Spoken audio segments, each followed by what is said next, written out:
La République démocratique du Congo espère des pressions diplomatiques contre le Rwanda pour relancer le processus de Luanda. Le 15 décembre dernier, une rencontre pour la signature d'un accord de paix a avorté. Le Rwanda avait refusé de s'y rendre. En attendant, le M23 continue de s'étendre sur le territoire dans l'est du pays et les affrontements y sont très violents.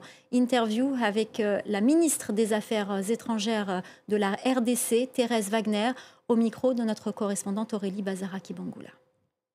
Madame la ministre, la RDC refuse tout dialogue direct avec le M23 qu'elle considère comme un groupe terroriste. Pourtant, la RDC accepte le dialogue dans le cadre du processus de Nairobi. Qu'est-ce que cela change sur le fond? C'est un processus qui cible tous les groupes armés congolais et qui a pour vocation justement de créer une plateforme de consultation et d'échange entre ces groupes armés, mais aussi de leur permettre d'avoir une passerelle et une perspective pour quitter le combat en tant que groupe armé et avoir des perspectives de réinsertion sociale dans la société congolaise. Et donc pour nous, c'est très important que tous les groupes armés congolais participent dans ce processus à un pied d'égalité pour justement ne pas créer de précédent et pour maintenir l'esprit et la vision de ce processus piloté par le président honoraire Kenyatta. Finalement, pour que la situation se règle au plus vite, ne faudrait-il pas dialoguer directement avec le M23? Ce serait inacceptable pour nous. Encore une fois, quand il s'agit du M23, nous parlons d'un groupe terroriste.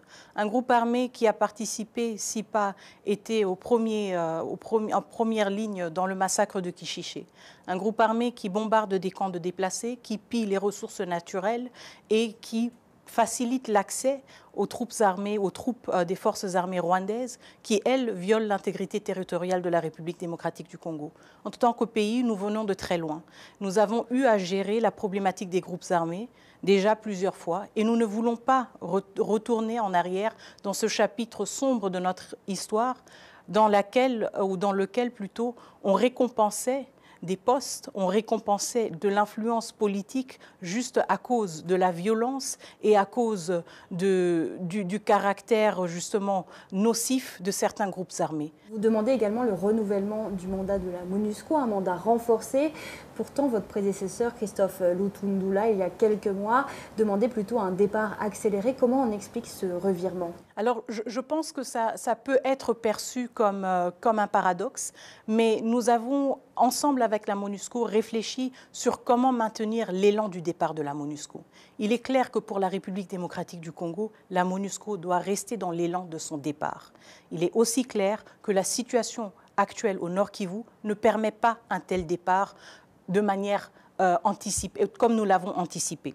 Donc, nous voulons plutôt que la MONUSCO ait un mandat renforcé là où elle est la plus nécessaire, où elle peut faire la plus grande différence, donc en particulier au Nord Kivu, mais en même temps, nous voulons justement capaciter les équipes conjointes du gouvernement de la République démocratique du Congo, du gouvernement central et du gouvernement provincial, avec la MONUSCO ensemble, à mener des évaluations pour identifier les autres endroits où la MONUSCO peut déjà partir. Et c'est comme ça que nous gérons justement cette ambiguïté. La RDC pousse pour que dans ce nouveau mandat soit mentionné le Rwanda, mais il semble qu'il y ait des réticences de certains membres du Conseil de sécurité de l'ONU.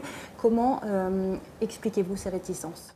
Je pense que c'est un travail continu de plaidoyer, encore une fois. Je pense qu'en tant qu'Africain, il est parfois difficile et inconfortable de regarder certaines vérités en face, parce que peut-être que culturellement, justement en tant qu'Africains, on aime se croire frères et sœurs, on aime croire justement en ces valeurs sociales qui nous lient les uns avec les autres, mais nous devons aussi avoir le courage en tant qu'Africains de confronter certaines réalités quand les uns et les autres ne respectent pas justement ces valeurs culturelles que nous chérissons tellement.